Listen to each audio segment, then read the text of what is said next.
Hey, it's Annie Grace, and I hope everybody can hear me. Make sure. Yes, awesome. How are you doing? How's everybody doing?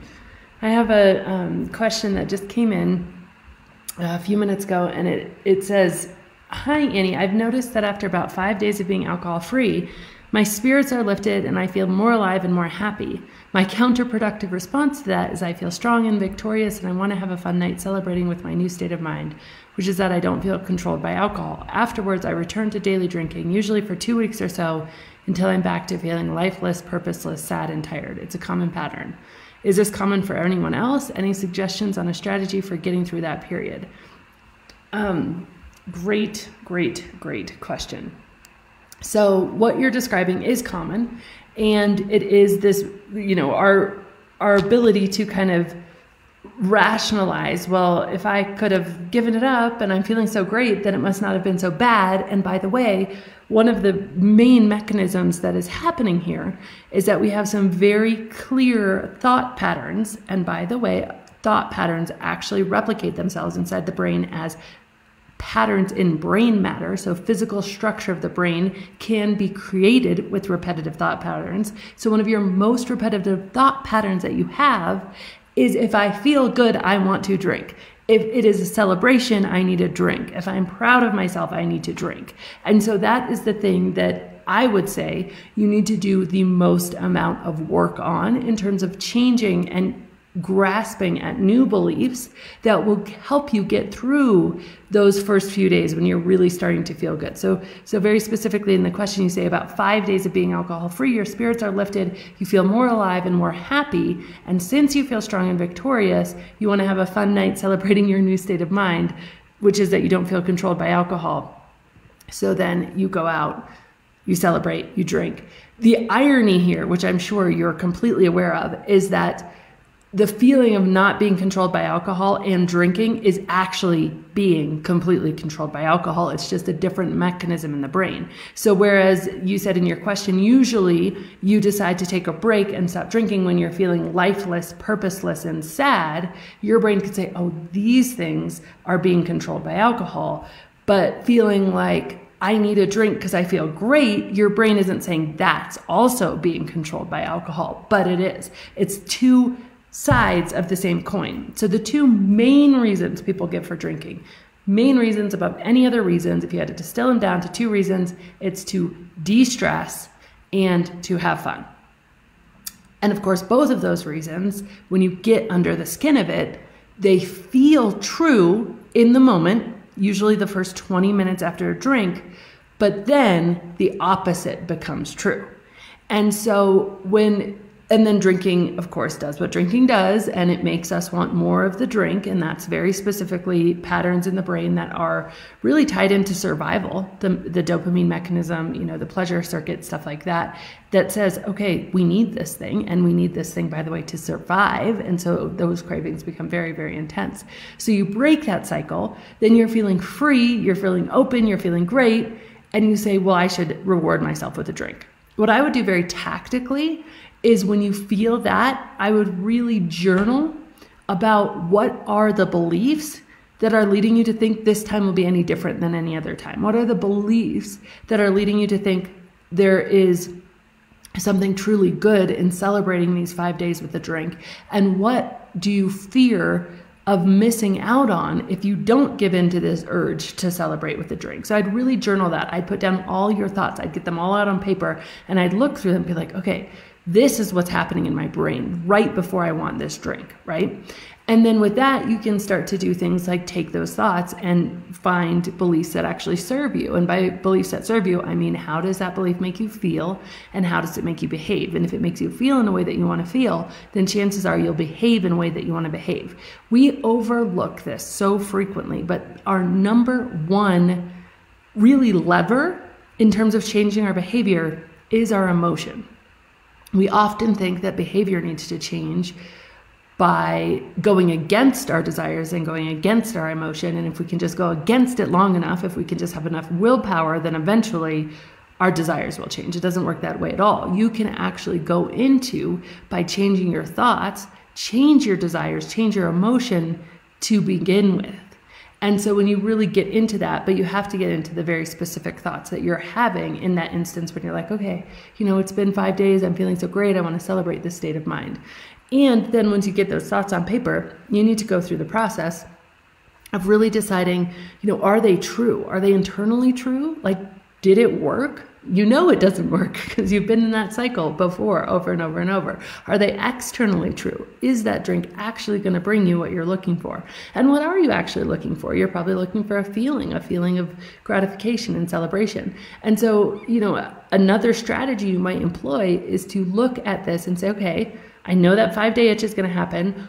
What am I going to do in advance? What am I going to plan that has nothing to do with alcohol to celebrate this, to scratch my celebration itch, to scratch my good for myself itch, to really celebrate, because we should. Celebration is beautiful. It's one of the greatest things we have to produce new behaviors and to encourage the behaviors we want in our life, is to celebrate them. So what is it? Maybe it's at 5 days, you're totally treating yourself to a spa day or to a massage. Maybe it's you are doing something with your friends that you just can't drink and do. Perhaps it's, something outdoorsy or adventure-y, or maybe it's something where alcohol just isn't allowed. Or maybe you are just celebrating with going to a really good movie, or maybe you've decided to celebrate with some sort of food or treat in that regard. Whatever it is, plan in advance something that you can absolutely celebrate, so that itch has a plan, so you can do something.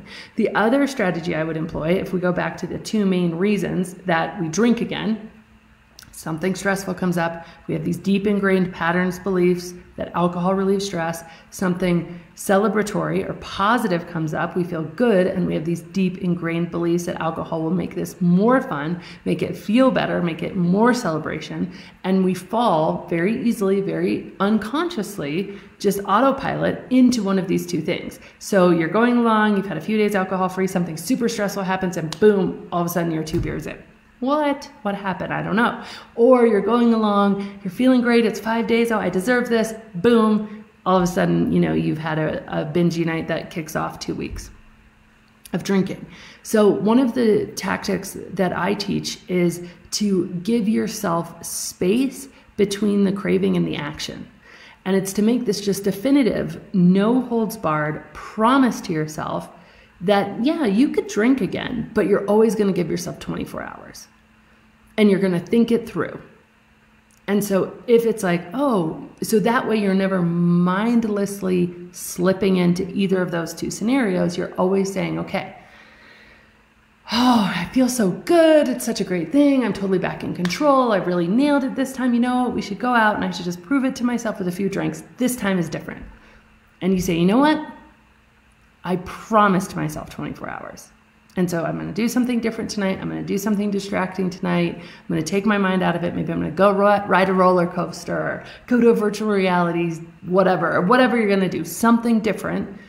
And then you're going to journal about all of those feelings, and then in 24 hours revisit it and be like, is this still true for me?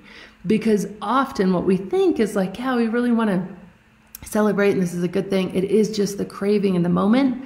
Why does that craving happen? Because it's what we've done before, okay? So what we've done before so frequently predicates what we'll do next. The chances of you giving into something you've given into before are astronomically higher than the chances of you not giving into something if you haven't given into before. It's like this self-perpetuating thing. So say, I'm never going to mindlessly fall into it. If I do it, I'm going to give myself that 24 hours. And it might not work. You might be 24 hours yeah, let's do it. And then you're in the same cycle and you might need a new strategy. But it is one that often for people, if they don't allow themselves to, in the moment, fall into it, that celebration drinking or that stress drinking, they really can sail through it because they've given themselves just enough time, just a day. And by the way, they're not saying never again. So you're not triggering the parts of the brain that are so terrified by never again. You're just saying, you know what? 24 hours, I promised myself 24 hours. And if you make that really firm decision in your life, it's a pretty easy decision.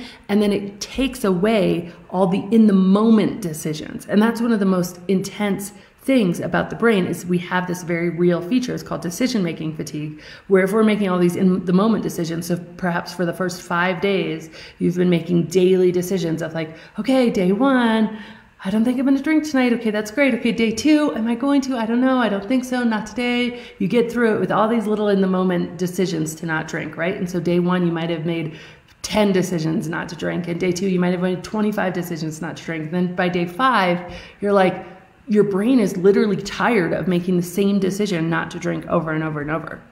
And so by day 5, you give in and drink.